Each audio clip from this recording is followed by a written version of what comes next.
Oke, halo semuanya, apa kabar ya? Semoga teman-teman selalu diberikan kemudahan dalam melakukan riset, baik yang sedang studi lanjut ya, S2, S3, ataupun seorang dosen peneliti. Oke, mungkin hari ini saya akan sharing tentang bagaimana saya mengoptimalkan AI ya untuk mendapatkan sebuah hipotesis ya ataupun calon novelty baru menggunakan Scopus AI dan juga ChatGPT.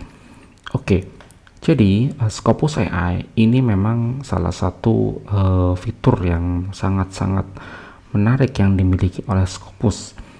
Lalu jika teman-teman bertanya bagaimana untuk mendapatkan Scopus AI, itu dapat dilakukan dengan menjadi seorang reviewer ya, reviewer di Elsevier ya, dengan teman-teman mendaftar sebagai seorang volunteer ya, sukarelawan pada sebuah jurnal Elsevier.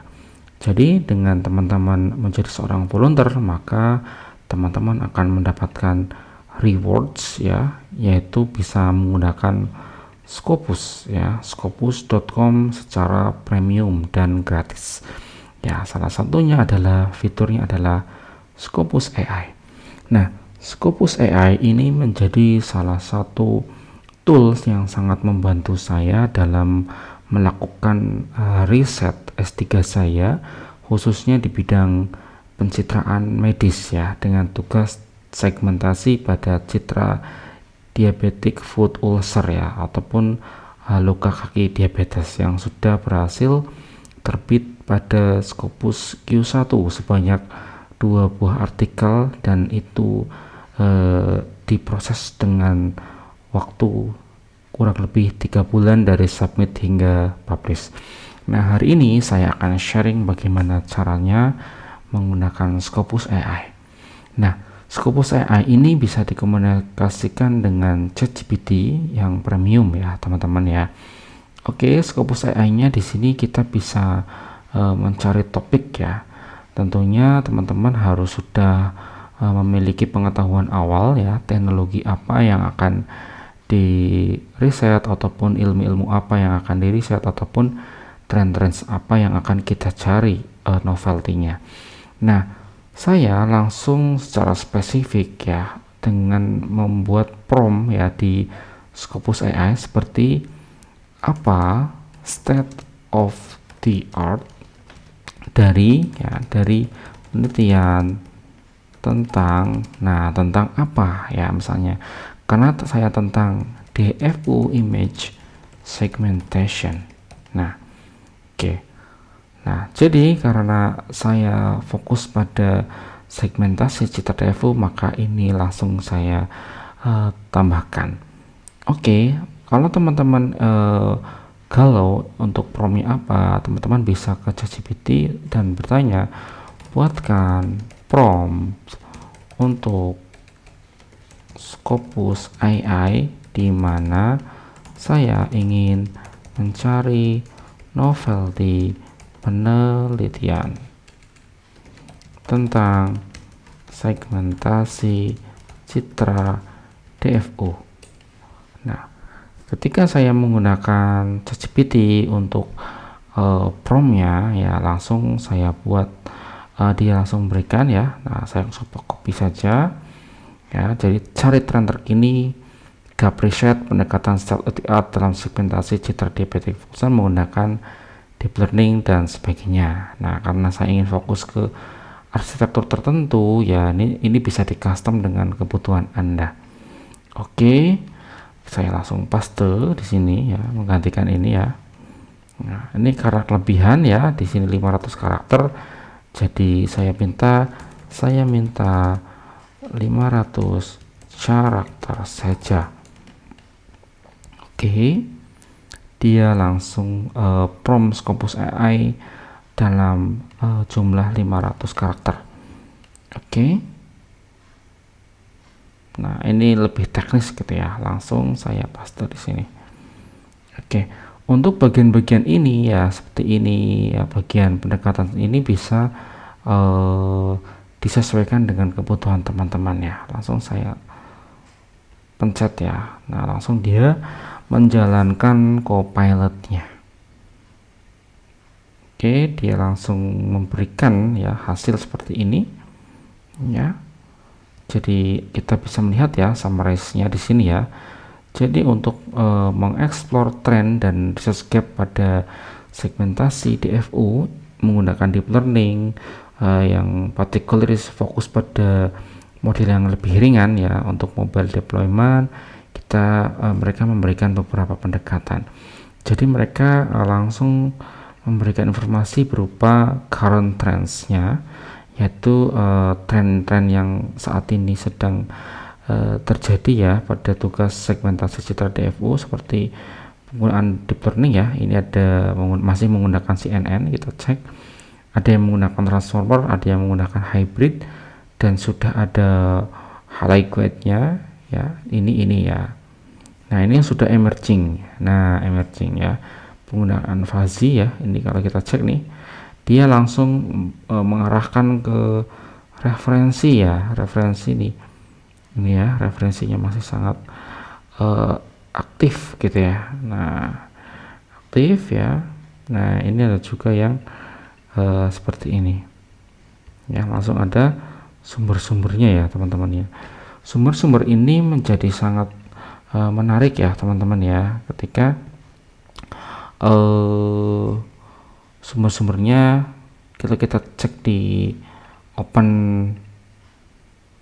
ya, itu sudah sumbernya langsung dari jurnal-jurnal yang terindex Scopus, dan ini sangat-sangat membantu teman-teman ketika ini ingin dijadikan daftar pustaka yang bisa teman-teman tinggal tambahkan DOI-nya pada Mendeley ya, ataupun Zotero. Oke, ini sudah muncul ya, ada challenge dan future direction di sini ya, teman-teman bisa melihat ini ada 3 ya di sini ya. Oke, di sini ada challenge and future direction ya, yang sangat menarik.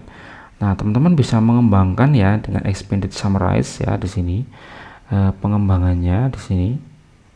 Oke, dan juga teman-teman bisa melihat ya konsep mapnya. Oke, mungkin karena bahasa Inggris teman-teman mungkin sedikit bagi yang terbatas dengan bahasa ini menjadi sebuah masalah ya teman-teman. Oke, dan teman-teman bisa melakukan pencarian lebih dalam dengan go deeper ya teman-teman ya. Oke, anggap saja ini merupakan sebuah summary yang dihasilkan oleh Scopus AI.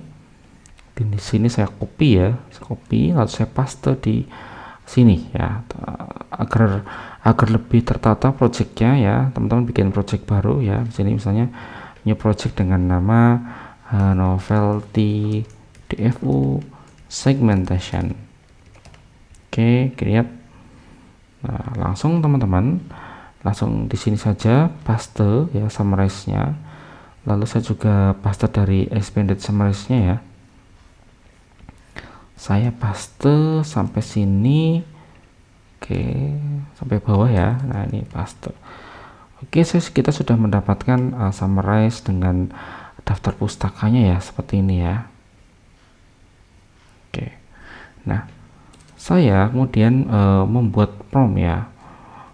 Buatkan sebuah ataupun dengan sebuah profesionalitas dari sebuah peneliti, misalnya jika Anda adalah seorang profesor di bidang segmentasi citra medis, khususnya citra DFU, berdasarkan summary dari Scopus AI tadi, berikan ide-ide novelty riset terbaru dan berpotensi tembus pada jurnal internasional bereputasi Q1 Elsevier. Oke, mohon agar rujukan atau citasi jangan dihapuskan. Oke, langsung enter ya teman-teman. Lalu jadi karena sudah dapat summarize ya dari Scopus AI dan kemudian saya gunakan ChatGPT, dia merekomendasikan ini ya. Ada beberapa novelty seperti multifase transformer led for mobile DFU segmentation, ada cross dataset, ada synthetic DFU ini ya, ada DFU ini ya, ini banyak sekali. Nah, ini dari summarize ini saja kita bisa menghasilkan sekitar 8 penelitian ya teman-teman ya. Oke, nah sudah ada. Misalnya kita memilih salah satu ya. Nah, contohnya ini gitu ya misalnya. Oke ya, misalnya yang pertama aja lah ya. Multifasi. Oke. Nah, kita ambil salah satu ini ya. Sebelumnya langsung saya buatkan prompt lanjutan agar bisa dilakukan penelitian secara teknis dan langsung. Oke. Nah, judulnya sudah kita temukan ya. Oke.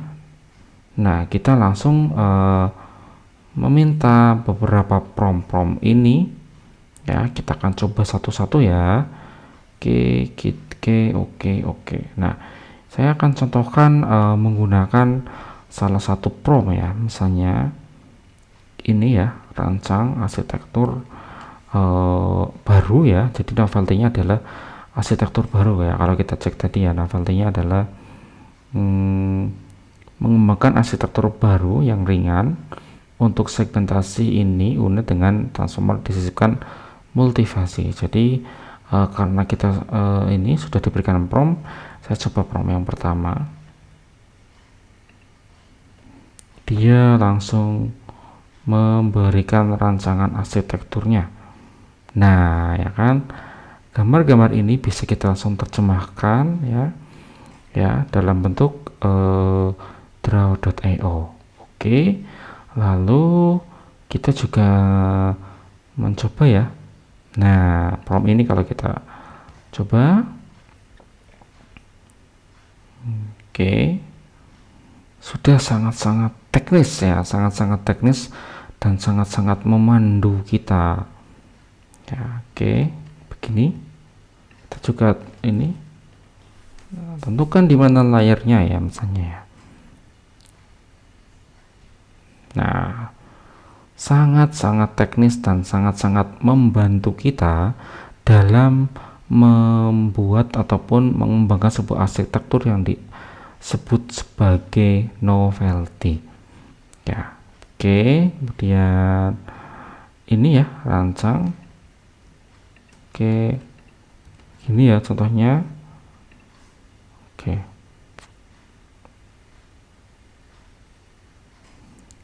ya dar ya, langsung ke kodenya ya teman-teman ya.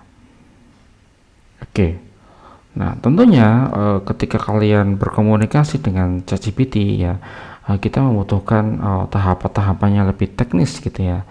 Oke, jadi untuk mempermudahnya biasanya saya minta lebih spesifik. Misalnya saya ingin uji arsitektur ini pada Google Colab ya, Colab Pro dengan dataset di Google Drive, misalnya seperti itu, dan dia sudah langsung memberikan step by step ya dengan sangat-sangat jelas. Oke, jadi kalau misalnya kita sudah dengan sangat mudah gitu ya, sangat mudah ya untuk menentukan dan melakukan eksperimen ya untuk sebuah novelty kita itu, tentunya ini sudah menjadi salah satu lompatan teknis yang lebih cepat dalam membantu teman-teman melakukan riset lebih lanjut ya. Bahkan ya saya juga bisa minta seperti ini, buatkan prompt untuk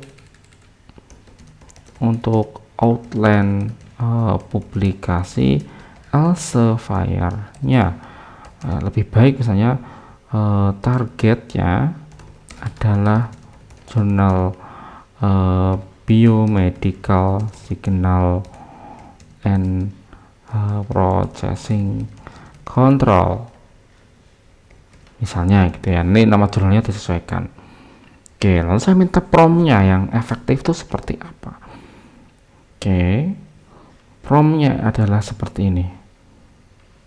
Nah ya, untuk judul implisit, abstraknya, keywordnya, introductionnya, related worknya gitu ya, kemudian metodologinya, experimental setupnya, result and discussion, ablation study gitu ya, clinical application, conclusion dan sebagainya, reference-nya.